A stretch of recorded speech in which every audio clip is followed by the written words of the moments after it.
नमस्कार, मी यामिनी महामुळकर. हिदहूजमध्ये तुम्हा सगळ्यांचं मनापासून स्वागत आहे. प्रेक्षक हो, अलीकडच्या काळात मृत्यूच्या 10 प्रमुख कारणांपैकी एक कारण आहे मूत्रपिंडाचे आजार. कारण मूत्रपिंडाशी संबंधित आजार हे सुरुवातीच्या टप्प्यात समजून येत नाहीत, मात्र गंभीर समस्या निर्माण झाल्यावर हा आजार आहे हे दिसून येतं. त्यामुळे किडनी विकारांविषयी जागरूक राहणं अत्यंत गरजेचं आहे. त्यामुळे आज आपण किडनी विकार व किडनी ट्रान्सप्लांट या विषयावर डॉक्टर समीर महाजन आणि डॉक्टर जॉर्ज नोएल फर्नांडिस यांचं मार्गदर्शन घेणार आहोत. सर आपले स्टुडिओमध्ये आलेले आहेत. मनापासून स्वागत आहे तुम्हा दोघांचं. नमस्कार. नमस्कार. प्रेक्षक हो, डॉक्टर समीर महाजन हे कमलनयन बजाज रुग्णालयातील वरिष्ठ नेफ्रोलॉजिस्ट आणि किडनी ट्रान्सप्लांट सर्जन आहेत, तज्ज्ञ आहेत. नेफ्रोलॉजी क्षेत्रातील 10 वर्षांच्या समृद्ध अनुभवासह त्यांनी MBBS MD मेडिसिन आणि DNB मेडिसिन व नेफ्रोलॉजी ही उच्च पदवी संपादन केली. नेफ्रोलॉजी आणि किडनी ट्रान्सप्लांट क्षेत्रातील विशेष प्रशिक्षण घेतल्यामुळे गुंतागुंतीच्या मूत्रपिंड विषयक आजारांसाठी ते अत्याधुनिक उपचार प्रदान करतात. अचूक निदान आणि रुग्ण केंद्रित उपचार पद्धतींसाठी प्रसिद्ध असलेल्या डॉक्टर महाजन यांना मूत्रपिंड आरोग्य सेवेतील एक विश्वासार्ह तज्ज्ञ म्हणून ओळखलं जातं. तसंच डॉक्टर जॉर्ज नोएल फर्नांडिस यांच्याविषयी बोलायचं झालं तर डॉक्टर जॉर्ज हे कमलनयन बजाज रुग्णालय आणि नर्सिंग कॉलेजचे CEO आहेत. भारत तसंच परदेशातील आरोग्य व्यवस्थापन क्षेत्रात 24 वर्षांहून अधिकचा अनुभव आहे. सेंट जॉन्स मेडिकल कॉलेजचे पदवीधर असलेल्या डॉक्टर फर्नांडिस यांनी स्कॉटलंड आणि बॉस्टनमधील प्रतिष्ठित अशा संस्थांमधून पदव्युत्तर शिक्षण घेतलंय. Apollo, CK Birla, Saudi German आणि पार्कवे पंताही यांसारख्या आघाडीच्या रुग्णालयांमध्ये CEO, COO, व्हाईस प्रेसिडेंट आणि मेडिकल डिरेक्टर या महत्त्वाच्या जबाबदाऱ्या त्यांनी सांभाळल्या आहेत. चला तर मग डॉक्टरांकडून किडनी विकार व किडनी ट्रान्सप्लांट याविषयी अधिक माहिती जाणून घेऊयात. डॉक्टर, पुन्हा एकदा तुम्हा दोघांचं अगदी मनापासून स्वागत आहे. डॉक्टर समीर, तुमच्यापासून सुरुवात करूया. खरं तर शरीरातील सगळेच अवयव महत्त्वाचे आहेत, पण किडनी विषयी लोकांच्या मनात फार गैरसमज आहेत, खूप भीती आहे. त्यामुळे किडनीला खूप महत्त्व दिलं जातं. यावर काय मत आहे तुमचं? अगदी बरोबर आहे. किडनीचे विकार आणि किडनीचे आजार, तर याबद्दल एक खूप भीती, अँझायटी म्हणता येईल किंवा भीती म्हणता येईल. म्हणजे किडनीचा आजार हा एका रुग्णापुरता मर्यादित नसून तो पूर्ण कुटुंबाला आपल्या विळख्यात घेतो. हो. आणि किडनी फेल्युअरचा रुग्ण असेल तर तो डायलिसिससाठी वारंवार हॉस्पिटलच्या चक्रा मारत असतो. त्यासोबत त्याचं कंपॅनियन किंवा फॅमिली मेंबर्स हे अडकतात, जॉब लॉस होतो आणि त्यामुळे एक विशिष्ट प्रकारची भीती पूर्ण समाजामध्ये किडनीच्या आरोग्याबद्दल आणि किडनीच्या विकारांबद्दल झालेली आहे आणि यातून अनेक गैरसमजही निर्माण झालेले आहेत. खरं. तर आता सायंटिफिकली आपण बघितलं तर किडनीचे आजार हे बऱ्यापैकी सायलेंट असतात. म्हणजे एखाद्याला हृदयविकाराचा झटका असेल किंवा कुठे मार लागला असेल, फ्रॅक्चर असेल, तर तो त्वरित रुग्णालयाकडे धाव घेतो कारण त्याला त्रास होतो, दुखतं. किडनीचे विकार हे एवढे शांत असतात की किडनी फेल्युअरमध्ये अगदी स्टेज 5 CKD पर्यंत किडनीच्या रुग्णाला कुठलेही सिम्पटम्स किंवा लक्षणं नसतात. आणि जेव्हा आपण तपासणी करतो, सायंटिफिक चाचण्या आणि तपासण्या करतो, तेव्हा आपल्याला कळतं की हा रुग्ण किडनी विकाराने ग्रस्त आहे. आणि बऱ्याच वेळेला उशीर झालेला असतो, अवेअरनेस नसते, अंधश्रद्धा किंवा बऱ्यापैकी भीती असते आणि यामुळे किडनीच्या आजारांनी ग्रस्त असलेले रुग्ण बऱ्यापैकी दगावतात.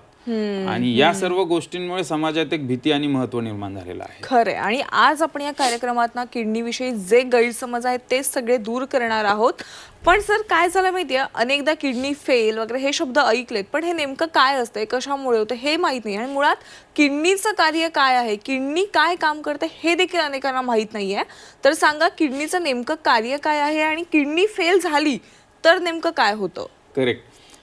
आता अगदी योग्य प्रश्न आहे, कारण जोपर्यंत आपण किडनीच्या कार्याबद्दल समजून घेत नाही तोपर्यंत त्याचं महत्त्व आणि त्याच्याकडे बघण्याचा दृष्टिकोन आजारांबद्दलचा हा व्यवस्थित लक्षात येणार नाही आणि अंधश्रद्धा वाढत जातील. हो, खरं. तर किडनीचं काम काय असतं, तर किडनीचं काम एक सफाई कामगारासारखं आहे. तर शरीरात विविध प्रकारचे टॉक्झिन्स किंवा पॉयझन्स तयार होत असतात आपलं जेव्हा शरीर कार्यरत असतं तेव्हा. आणि यातले काही टॉक्झिन्स लिव्हरद्वारे बाहेर पडतात, काही टॉक्झिन्स किडनीद्वारे बाहेर पडतात, ज्यांना आपण युरेमिक टॉक्झिन्स म्हणतो. मग त्यात युरिया असेल, क्रिएटिनिन असेल, युरिक ॲसिड, पोटॅशियम किंवा इतर काही. तर हे सर्व जे वेस्ट प्रोडक्ट्स आहेत आपल्या शरीराच्या कार्याचे रेग्युलर, तर हे लघवीद्वारे बाहेर फेकण्याचं काम हे किडनी करते. तर जेव्हा किडनीचे आजार होतात, जसं हाताचा आजार असेल, पायाचा आजार असेल, तर हात दुखेल, पाय दुखेल. किडनीच्या आजारामध्ये किडनी दुखत नाही. बरं. तर किडनीच्या आजारामध्ये काय होतं, वेस्ट प्रोडक्ट्स किंवा एका साध्या भाषेत सांगायचं तर आपण कचऱ्याचा ढीग म्हणू शकतो. तर कचऱ्याची गाडी किंवा सफाई कामगार जर सुट्टीवर गेले तर कचऱ्याचा ढीग हा आज एवढा असेल, उद्या एवढा असेल, 1 वर्षाने एवढा होईल. तसं किडनी संबंधित जे वेस्ट प्रोडक्ट्स असतात जे किडनी बाहेर फेकते, तर किडनीचे जेव्हा आजार होतात तर ह्या वेस्ट प्रोडक्ट्सची शरीरातली मात्रा वाढत जाते आणि हळूहळू ती जेव्हा एका विशिष्ट लिमिटच्या पुढे जाते तेव्हा ती पूर्ण शरीरात त्रास देते.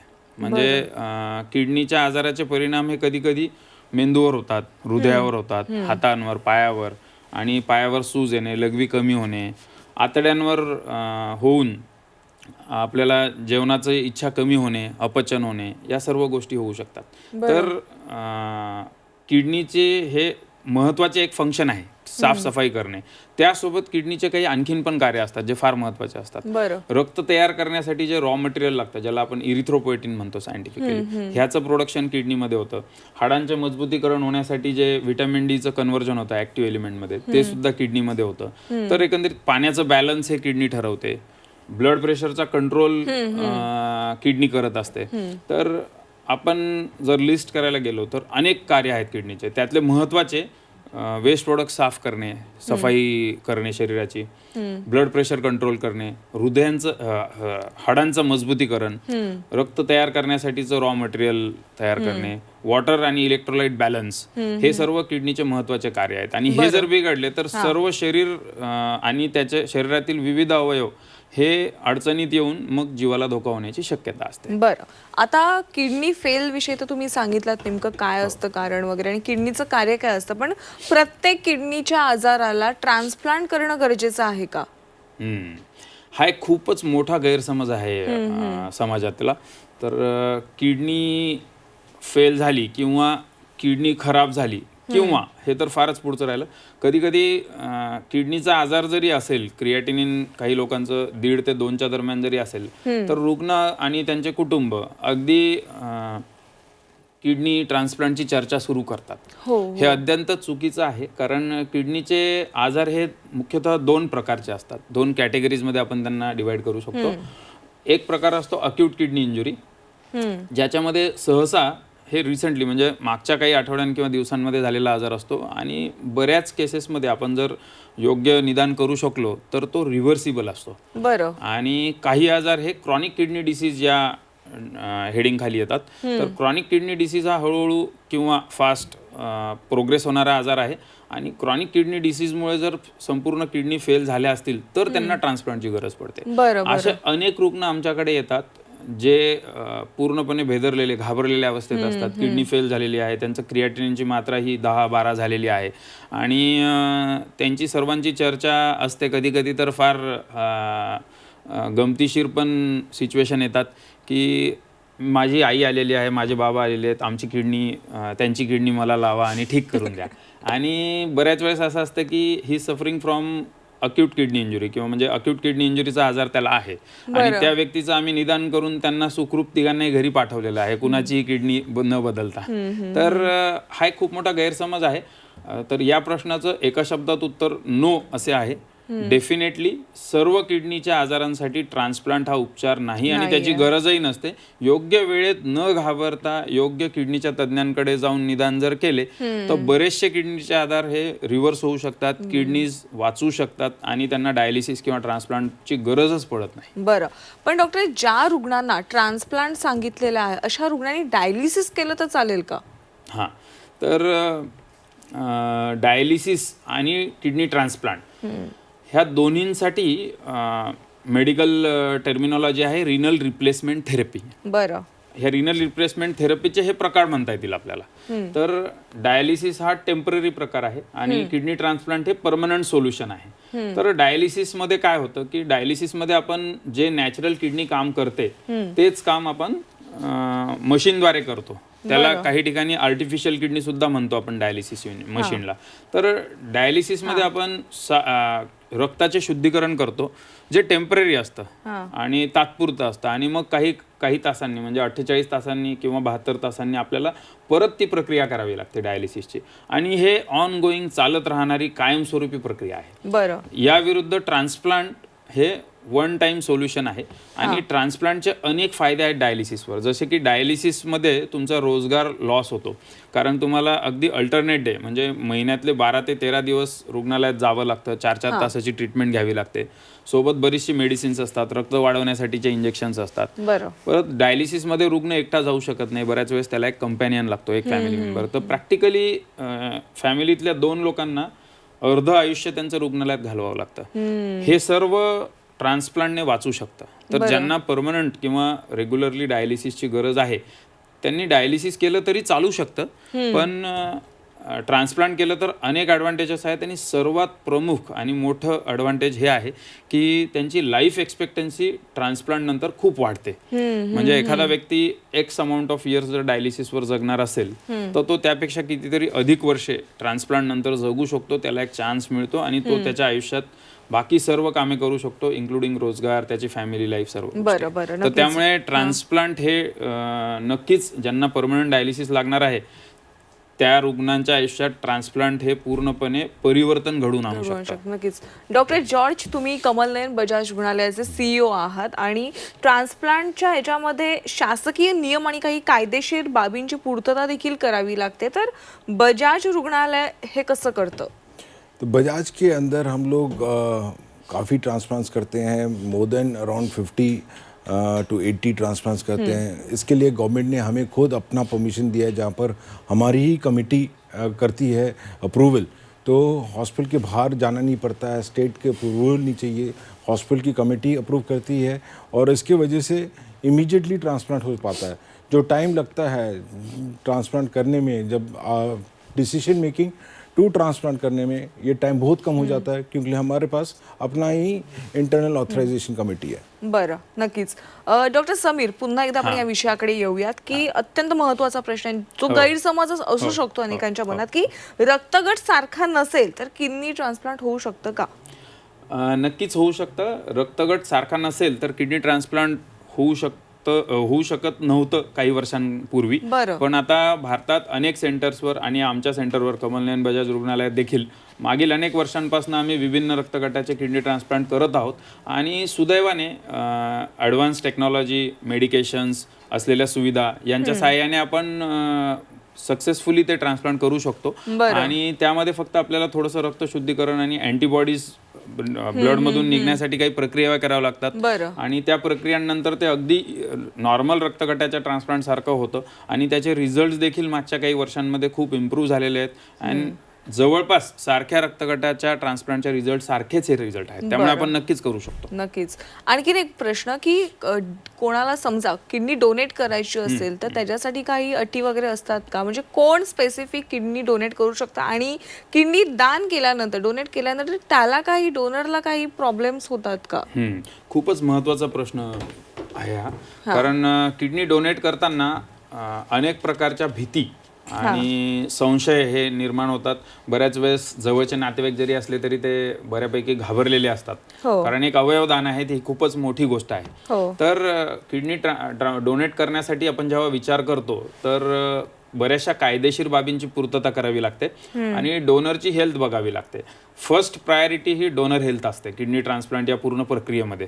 रुग्णाच्या हेल्थपेक्षाही डोनरच्या हेल्थला प्राधान्य दिलं गेलेलं आहे, आणि डोनर जर हेल्दी असेल, 18 वर्षावरील असेल, आणि त्याला डायबिटीज नसेल किंवा ॲक्टिव्ह कॅन्सर नसेल तर तो व्यक्ती किडनी डोनेट करू शकतो. त्याला इतर काही आजार असतील आणि ते जर व्यवस्थित वेल कंट्रोल्ड असतील आणि संबंधित डिपार्टमेंटच्या डॉक्टरांनी जर त्याला फिटनेस सर्टिफिकेट दिलं असेल तर तो व्यक्ती किडनी डोनेट करू शकतो. यामध्ये स्त्री पुरुष एकमेकांनाही डोनेट करू शकतात, आणि मोठी व्यक्ती लहान मुलांनाही डोनेट करू शकते. तर किडनी डोनेट करण्यासाठी बेसिकली डोनर हा हेल्दी असावा, त्याच्या जीवाला धोका कमी असावा, सर्जिकल धोका कमी असावा. बरं. आता तुमचा जो प्रश्नाचा दुसरा भाग होता डोनर साठीचे धोके, तर कुठल्याही सर्जरीमध्ये कुठल्याही ऑपरेशनमध्ये जे अनेस्थेशिया रिलेटेड धोके असतात ते धोके डोनरच्या सुद्धा सर्जरीमध्ये ऑपरेशनमध्ये असतात. आणि किडनी डोनेट केल्यानंतर ॲज सच किडनी डोनेट केल्यामुळे डोनर्सला काही भीती ठेवून बाळगण्याची काही गरज नाहीये. लाखांमध्ये एखाद्या डोनरला काही आजार होऊन त्याचा जीव धोक्यात येण्याची शक्यता असते. बरं, नक्कीच. डॉक्टर जॉर्ज, मराठवाडा विभागामध्ये किडनी ट्रान्सप्लांट रुग्ण आणि असलेल्या ज्या सुविधा आहेत यामध्ये तफावत आहे का? म्हणजे पुरेशा सुविधा उपलब्ध आहेत का? हाँ, अभी तक मराठवाड़ा में लगभग 13 सेंटर हैं. उसमें से जितने काबिल सेंटर हैं बहुत ही कम हैं, जो 8 सेंटर हैं, और ये बहुत ही कम है करेंटली जो किडनी ट्रांसप्लांट कर सकते हैं. अभी जितने लोग हैं फॉर किडनी ट्रांसप्लांट बहुत ज़्यादा हैं compare to the facility available, equipment available, man power जो है वो सब अवेलेबल कम ही है. तो अभी जो हमें करना है कि we have to escalate the problem to larger level. We have to get more institutions involve. So Kamal Nayan Bajaj अभी 600 बेड बनने वाला है, तो इसकी वजह से और भी हम लोग ट्रांसप्लांट कर सकते हैं और केपेबिलिटी अभी और बढ़ रही है. नक्कीच. आणि आणखीन एक प्रश्न की समाजातील सर्व थरातील रुग्णांना ट्रान्सप्लांटची सुविधा कशा पद्धतीने उपलब्ध करून देता बजाज रुग्णालयाच्या संदर्भात? हम सब कैटेगरी के पेशेंट को सुविधा दे सकते हैं. जैसे पुअर टू पुअर पेशेंट, उनके लिए भी हम लोग सुविधा करते हैं. करेंटली हम लोग जैसे 100 ट्रांसप्लांट फ्री कर रहे हैं for the socially economic deprived society. Plus जो हमारे पास है, हमारे पास we have got the robotic surgeries भी कर पाते हैं. तो मोस्ट एडवांस्ड टेक्नोलॉजी एंड ये सब प्रकार के सोशियो इकोनॉमिकल पेशेंट के लिए अवेलेबल है ताकि हमारे आउटकम्स बेस्ट रहे. बरं, नक्कीच. डॉक्टर समीर, ट्रान्सप्लांट नंतर रुग्णाला नोकरी किंवा व्यवसाय करणं शक्य आहे का? अगदी थोडक्यात सांगा. हो, नक्कीच. या प्रश्नाचं एका सेंटेन्समध्ये उत्तर हे आहे की नक्कीच शक्य आहे. आणि तोच एक खूप मोठा आणि महत्त्वाचा बेनिफिट आहे किडनी ट्रान्सप्लांट केल्यानंतर. याबद्दल जास्त बोलण्यापेक्षा मी माझ्या एका रुग्णाचं मनोगत दाखवू इच्छितो, आणि जसं या व्हिडिओमध्ये तो स्वतः सांगतो आहे. नमस्कार, मी सागर शिवराम मल्ले, राहणार नाशिक. मी आधी एका खाजगी संस्थेत कार्यरत होतो, परंतु माझ्या दोन्ही किडनी निकामी झाल्यामुळे मी डायलिसिसवर आलो. वारंवार होणाऱ्या डायलिसिसमुळे मला असह्य वेदना होत होत्या, तसेच अशक्तपणा व थकवा जाणवत होता. त्यामुळे मला जॉब करणं जवळपास अशक्य झालं. त्यानंतर मी डॉक्टर समीर महाजन सरांना भेटलो. महाजन सरांनी किडनी प्रत्यारोपणाचा योग्य तो सल्ला दिला. किडनी दानासाठी माझी आई पुढे आली व 21 जानेवारी 2021 रोजी कमल नयन बजाज हॉस्पिटलमध्ये माझे किडनी प्रत्यारोपण शस्त्रक्रिया यशस्वी पार पडली. किडनी प्रत्यारोपण झाल्यानंतर मी 6 महिने घरी आराम केलं. मला शंका होती की मी नोकरी करू शकतो की नाही. त्यानंतर मला रुग्णालयाचे व्यवस्थापन व प्रशासनाने इथे काम करण्याची संधी दिली. मी इथे अवयव प्रत्यारोपण समन्वयक म्हणून मागील 3 वर्षापासून इथे कार्यरत आहे आणि इथे किडनी आजाराने ग्रस्त रुग्णांना सेवा देत आहे. मी माझे रेग्युलर मेडिसिन्स घेऊन आणि फॉलोअप घेऊन इथे अगदी व्यवस्थितरित्या कार्य करत आहे आणि आजपर्यंत मला कोणताही काही प्रॉब्लेम आलेला नाही व मी जॉब व्यवस्थितपणे करू शकतो. तसेच माझा केवळ आजारच नव्हे तर मला इथे नोकरीची संधी उपलब्ध करून दिल्याबद्दल मी कमल नयन बजाज हॉस्पिटलचे तसेच डॉक्टर समीर महाजन सरांचे आभार व्यक्त करतो. धन्यवाद. वा, म्हणजे एकंदरीत काय आहे की ट्रान्सप्लांट केल्यानंतर रुग्ण आपली जे दैनंदिन जीवन आहे ते जगू शकतो, बरोबर. आणखीन एक प्रश्न सर की ट्रान्सप्लांट नंतर रुग्णाला संतती होऊ शकते का? ही पण एक खूप मोठी भीती आहे. आणि बऱ्याच तरुण रुग्णांमध्ये काय होतं की सीकेडी किडनीचा आजार जेव्हा होतो आणि ते जेव्हा डायलिसिसवर असतात तर फर्टिलिटी अफेक्ट होते आणि बरेच पेशंट्स हे इनफर्टाईल होतात, त्यांना संतती होऊ शकत नाही आणि मग कौटुंबिक बऱ्याचशा अडचणी होतात, सायकोलॉजिकल मेंटल प्रॉब्लेम्स सुरू होतात. तर या प्रश्नाचं उत्तर हे आहे की संतती होऊ शकते, नक्कीच होऊ शकते. आणि याचे आमच्याकडे बरेच उदाहरण आहेत. त्यापैकी एक उदाहरण जसं तुम्ही टीव्हीवर बघू शकता, तर हे कुटुंब आहे मिस्टर घुगे ते आणि त्यांची फॅमिली. तर त्यांना ट्रान्सप्लांटच्या आधी एक मूल होतं, एक बाळ होतं आणि त्यानंतर ते दुसऱ्या बाळासाठी प्रयत्न करत होते, पण किडनीच्या आजारामुळे ग्रस्त झाल्यामुळे ते अडचणीत आले आणि ट्रान्सप्लांटच्या आजारानंतर ते स्वतःचा व्यवसाय, काम सगळं काही करत आहेत आणि फोटोत जसं तुम्ही बघू शकता त्यांना दुसरं बाळही झालेलं आहे आणि सगळे हेल्दी आहेत. तर आपण ह्या उदाहरणासह या प्रश्नाचं उत्तर जाणून घेतलं तर जास्त चांगलं होतं. खरंय खरंय. अत्यंत एक महत्वाचा प्रश्न जाता जाता दोघांनी अगदी थोडक्यात उत्तर द्या. प्रश्न आपल्या प्रेक्षकांना देखील पडला असेल की ट्रान्सप्लांटला नेमका खर्च किती येतो, अगदी थोडक्यात सांगा. खूपच मोठा प्रश्न. तर ट्रान्सप्लांटचा खर्च हा वेगवेगळ्या रुग्णालयांमध्ये, सिटीजमध्ये वेगवेगळा असतो. तर कॉर्पोरेट सेक्टरमध्ये आणि मोठ्या मेट्रो सिटीजमध्ये हा खर्च साधारण 8 ते 10 लाखांच्या घरात किंवा त्यापेक्षाही जास्त जातो. कमल नयन बजाज रुग्णालयात मॅनेजमेंटच्या मदतीने आम्ही हा खर्च 4 ते 5 लाखांवर आणू शकलेलो आहोत, इन्क्लुडिंग रोबोटिक आणि लॅप्रोस्कोपिक डोनर नेफ्रेक्टॉमी, म्हणजे बऱ्यापैकी ॲडव्हान्स सुविधा देऊन सुद्धा. आणि सर्वात मोठी गोष्ट ही आहे की मॅनेजमेंटच्या सहाय्याने यावर्षी जसं सीओ सरांनी अनाऊन्स केलं, आम्ही 100 ट्रान्सप्लांट हे गरजू रुग्णांसाठी पूर्णपणे मोफत करणार आहोत. तर हे 100 ट्रान्सप्लांट मोफत असल्यामुळे खर्चामुळे कुणाच्या ट्रान्सप्लांटची अडवणूक होईल असं सध्याच्या परिस्थितीत तरी होणार नाही. George, doctor George. Kamal Nayan Bajaj सबके लिए है. आई मीन सबसे पुअर पेशेंट के लिए और जो भी अमीर है, हम कोई डिफरेंशिएटिंग ट्रीटमेंट नहीं करते हैं, सबके लिए द बेस्ट ट्रीटमेंट, ताकि हमारे यहाँ पर सबसे अच्छे आउटकम्स हो पाए. अभी तक हमारे सारे किडनी ट्रांसप्लांट 100% है, चाहे वो पुअर हो या रिच पर्सन हो. हमारा क्या है कि सोसाइटी के लिए ये अस्पताल बना है और हम लोग सोसाइटी के लिए काम करना चाहते हैं, ताकि सबके किडनी प्रिवेंट हो, ट्रांसप्लांट की जरूरत ना पड़े. पर अगर जरूरत पड़े तो हमारे पास पूरी कैपेबिलिटी है ये ट्रीटमेंट करने के लिए. वाह, नक्कीच. सर, तुम्ही आज हितगुज मध्ये आलात आणि प्रेक्षकांना किडनी संदर्भात इतकी योग्य माहिती दिली, त्याबद्दल तुमच्या दोघांचे देखील मनापासून आभार आहेत. धन्यवाद. धन्यवाद. प्रेक्षक हो, जर तुम्हाला किडनी विकार आणि किडनी ट्रान्सप्लांट संदर्भात काहीही प्रश्न असतील तर स्क्रीनवर दिलेल्या नंबर्सवर लगेच संपर्क साधा. हितगुज मध्ये आज आपण इथेच थांबतोय. ताज्या घडामोडींसाठी तुम्ही पाहत राहा झी 24 तास.